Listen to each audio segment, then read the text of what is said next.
नुकतीच नागपंचमी झाली. हातावर मेहंदीचे ठिपके काय काय बोलून गेले आणि प्रिय साधनाला देखील ते किती आनंदाचं वाटलं की पहा माझं प्रेम किती आहे. तुझ्या हातावरची मेहंदी खूपच सुंदर रंगली आणि आता आनंदाच्या झोक्यावर बसायचे. वरती जाणारा झोका, पुन्हा खाली येणारा झोका, खाली येताना होणारी मनाची तगमग आणि वरती जाताना पोटामध्ये उठणारा गोळा, या सगळ्या गोष्टींचं एकत्रीकरण आयुष्यात देखील असंच आहे आपल्या. आणि अशा क्षणांना ज्याला आयुष्याचा हा हिंदोळा आपण आनंदाने स्वीकारतो आणि त्या आनंदात वरती खाली, कधी वरती कधी खाली, यामधून या आनंदाचा उपभोग घेतो. खरोखर आकाशात घेतलेली ही भरारीच आहे. एखाद्याने आकाशात जावं आणि भरा भरा भरा आपल्या ओंजळीत बसतील तेवढ्या चांदण्या घेऊन याव्यात आणि त्या चांदण्यांना एक वेगळा सुगंध असावा. पाहूयात झुला झुलतो ग काय म्हणतं याच्यामध्ये.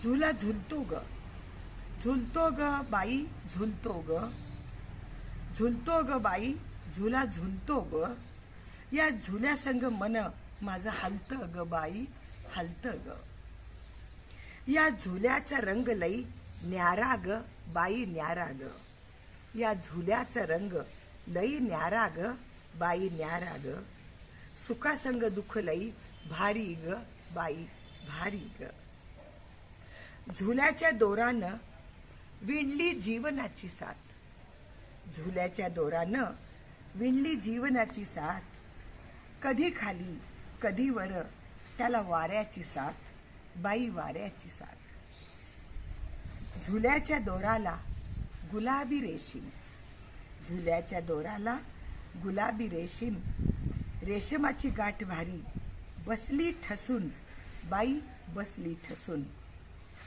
मऊ मऊ गार वारा झोंबतो ग बाई झोंबतो ग, या झुल्यासंग मन माझं हलतं ग बाई हलतं ग, पदराचा गोंडा बाई सलतो ग बाई सलतो ग, पदराचा गोंडा बाई सलतो ग बाई सलतो ग, पदराच्या गोंड्याला आचना लागो, पदराच्या गोंड्याला आचना लागो, जीवनाचा धनी माझा सुखात राहो, जीवनाचा धनी माझा सुखात राहो, सुखानं भरलं जीवन फुलतं ग बाई फुलतं ग, या झुल्यासंग मन माझं हलतं ग बाई हलतं ग, या झुल्यासंग मन माझं हलतं ग बाई हलतं ग. धन्यवाद.